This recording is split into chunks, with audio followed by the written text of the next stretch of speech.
Buenas noches, compañeras y compañeros del SECUS. Un gusto estar de nuevo en este espacio. Ya han pasado 4 años de aquel encuentro en la quinta 17 de octubre frente a la tumba del general cuando esto nacía, ¿no? Bueno, completo la presentación. O sea, soy Walter Romero, soy economista, docente en la Universidad de Avellaneda, distrito en el que fui secretario de Hacienda y de Planificación Estratégica, donde mal que mal armamos un modelito de gestión municipal peronista.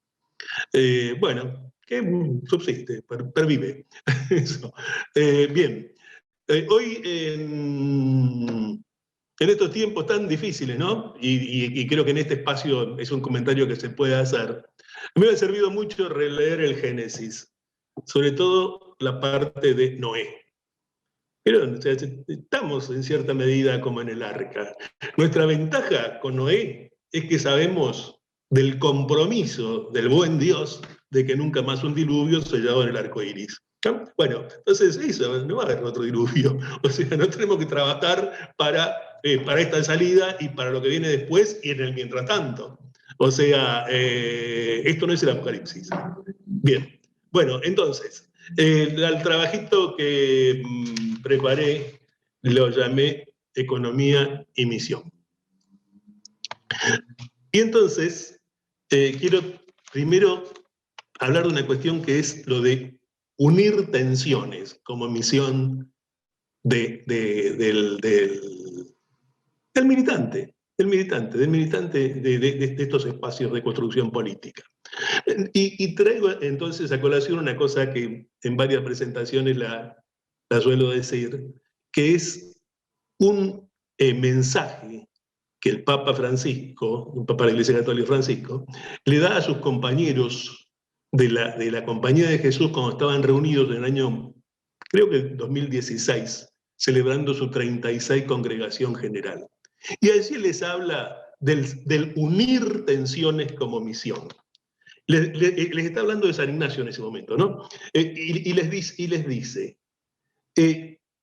la fórmula de Ignacio expresa una tensión.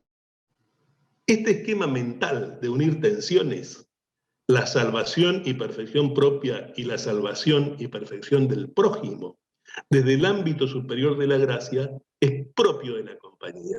Y después se extiende y dice, la armonización de esta y de todas las tensiones entre contemplación y acción, entre fe y justicia, entre carisma e institución, entre comunidad y misión, no se da mediante formulaciones abstractas, sino que se logra a lo largo del tiempo mediante eso que Fabro era un compañero de San Ignacio, que hizo santo de Bergoglio, que llamaba nuestro modo de proceder. Y culmina con esto, caminando y progresando en el seguimiento del Señor, la compañía va armonizando las tensiones que contienen y producen inevitablemente la diversidad de gente que convoca y las misiones que recibe.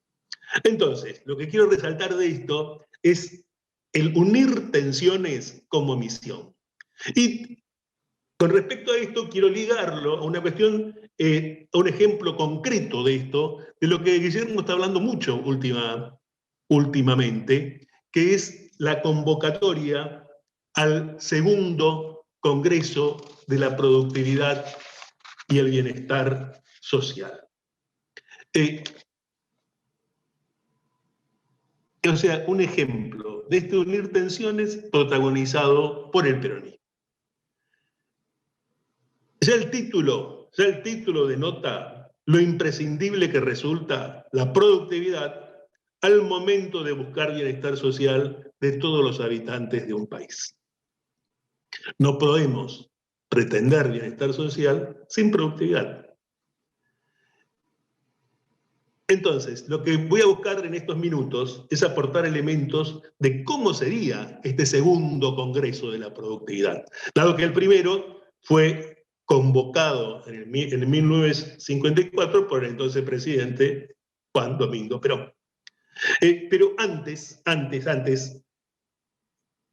para poder hablar de esto, creo que hay un marco para discernirlo, que es, habrán escuchado muchas veces Perón decía que nunca iba a dejar de estarle agradecido al comandante del ejército que lo mandó a instruirse a Europa, justo a fines de la Segunda Guerra Mundial, porque ello le permitió hacerse de una precisa idea del mundo que terminaba y del que empezaba. Y en las contradicciones de este nuevo orden mundial, en esa rendija, insertó su plan, como decía Elías, su plan para la Argentina. Y concibió el concepto de la tercera posición. Bien, ubicación en tiempo y espacio para planificar y actuar. Y así hubo un periodo de esplendor, la cristalización de todos los logros del peronismo que al día de hoy se recuerden, y esto ocurrió, y es importante tener en claro en qué periodo, por lo que viene después, ¿no? Y esto ocurrió entre el 46 y el 50. Todos estos logros económicos son entre el 46 y el 50 en este nuevo orden donde el peronismo, donde Argentina se cuela por la rendija y allí construye. Antes que se aviven los otros, los grandes, y te tiren todo abajo, como después ocurrió. Bien. Y entonces, ya en el trienio 46-48, los salarios reales se incrementaron un 40%. La participación de los asalariados aumentó del 37 a casi el 40. Y al 49,7 en el 1950. ¿Se acuerdan cuando Néstor propugnaba el 50-50 como objetivo de la economía? Bueno, era eso, 50% entre el capital y el trabajo. A su vez, el PBI creció al 8% anual y el consumo al 14%. Hablando del periodo 46-48. La inversión, que en 1945 era equivalente al 10% del PBI, pasó a representar el 16% en el 48. Y concomitantemente el alza del consumo, que marca cambios sustanciales en las condiciones de vida del pueblo y los derechos a los que él mismo había accedido durante el periodo, registró indicadores sin precedentes.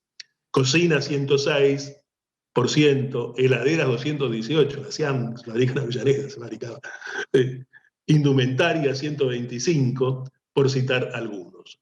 Y otro tema central, el crédito para la industria, muchas veces a tasa negativa, se multiplicó por 6, lo cual permitió que dicho sector mantuviera el nuevo nivel de salario. Y fíjense en las falacias cuando se habla de populismo y estas cuestiones.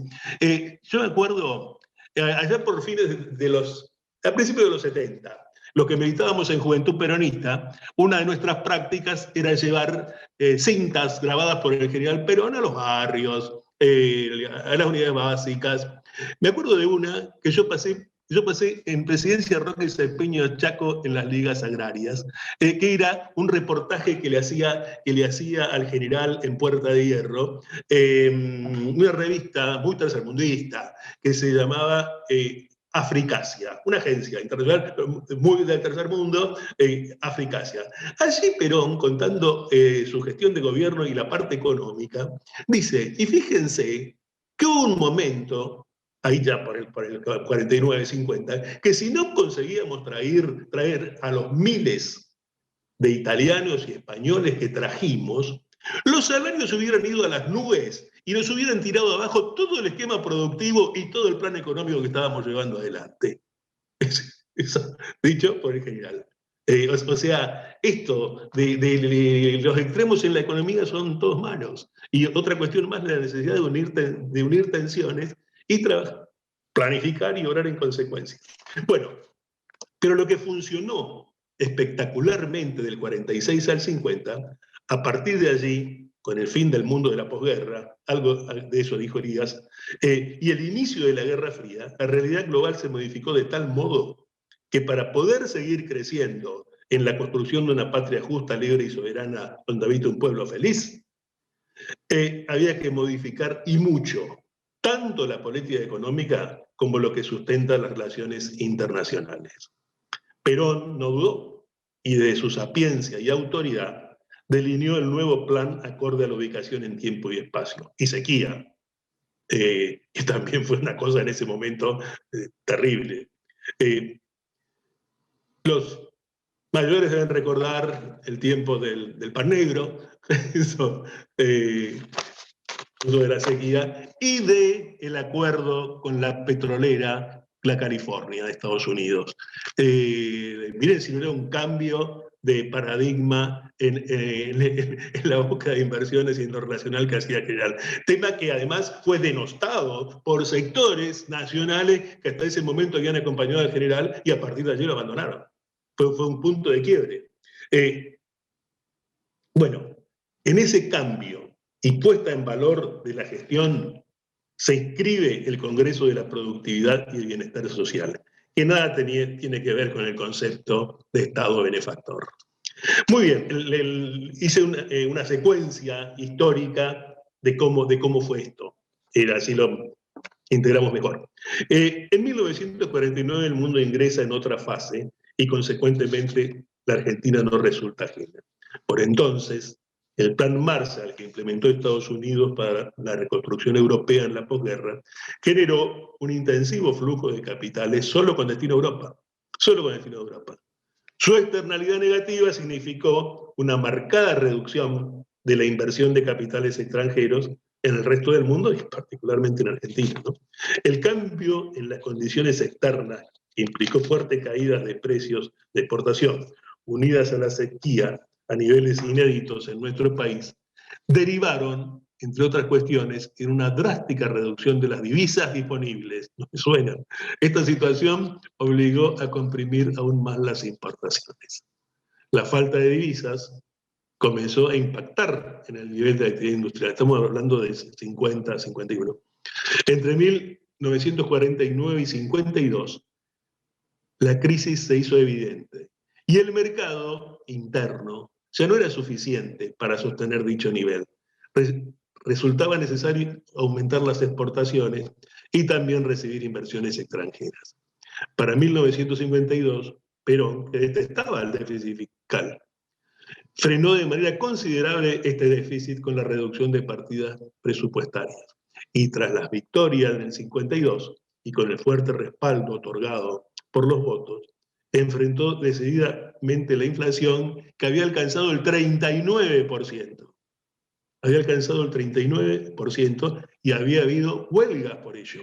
O sea, la CGT había hecho huelgas al general. Eso es historia. Se llamó Plan de Emergencia y era un programa de estabilización que venían elaborando y se puso en marcha en el 52. O sea, cuando existía el poder y la autoridad para poder hacerlo. Otra vez, ubicación en tiempo y espacio de una cosa que se planifica. Muy bien. De manera central se estableció y se acordó con los actores involucrados que los salarios, los precios y las tarifas se congelarían por 2 años. Así, el nuevo apotegma de cualquier negociación colectiva pasó a ser la productividad. El plan dio frutos. 4% de inflación en el 53, 3,8% en el 54.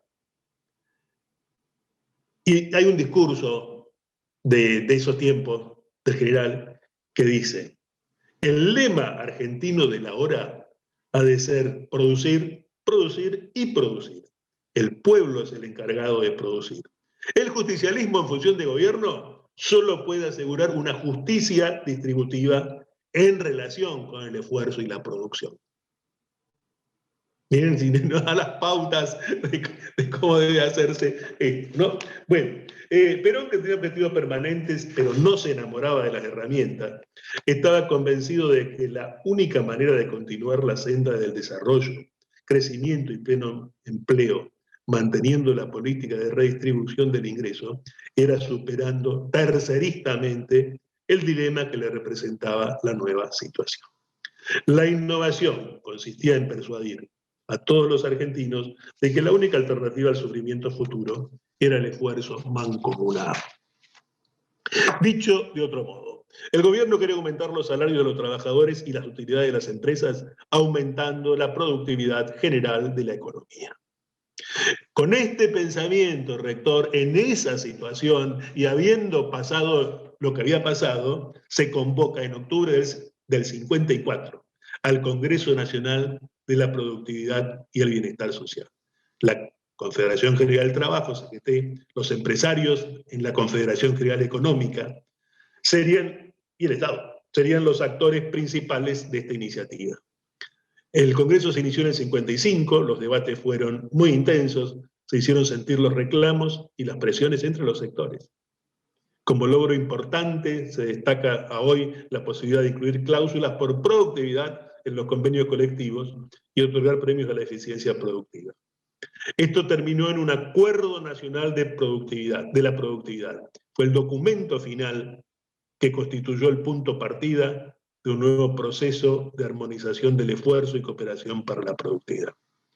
El Congreso generó un ámbito de diálogo, hasta ese entonces inexistente, entre la CGE, la CGT y el gobierno alrededor de estos temas, y sentó las bases para su continuidad. Va de suyo que este fue un proceso en que sus impulsores se dedicaron a unir tensiones. ¿Qué es sino un Congreso? Un lugar donde se unen tensiones y se sale por arriba, y donde nadie renuncia a ninguna de sus cuestiones ni se convierte a la otra parte. Por eso me parece que es importantísima la convocatoria al segundo Congreso de la Productividad, como viene pregonando Guillermo, y en el núcleo de eso está este concepto de unir tensiones, que la militancia debería asumirlo, y el Estado y el sector público, por supuesto, también, pero bueno, será en otro momento, no está en este momento justamente apuntando en esa dirección, ¿no? Bueno, además está decir que el golpe del 16 de septiembre del 55 y el plan Prebisch, siempre el progresismo presente, interrumpieron ese proceso, que tal vez hubiera llevado a un nuevo florecer de nuestra economía. En cómo sería hoy este segundo Congreso, me parece que es lo que debiéramos trabajar. Pero a eso hay que hacerlo en el marco de otra recomendación del general que no hay que olvidar nunca, que son los pasos que hay que dar en busca de un logro. Dice, el éxito se consigue, se prepara, se organiza, se realiza y se explota. Esos son los pasos. Bueno, miren si no es necesario hacer planes, como decía Elías, ¿no? Bueno, yo tengo hasta aquí. Este es el aporte a este encuentro.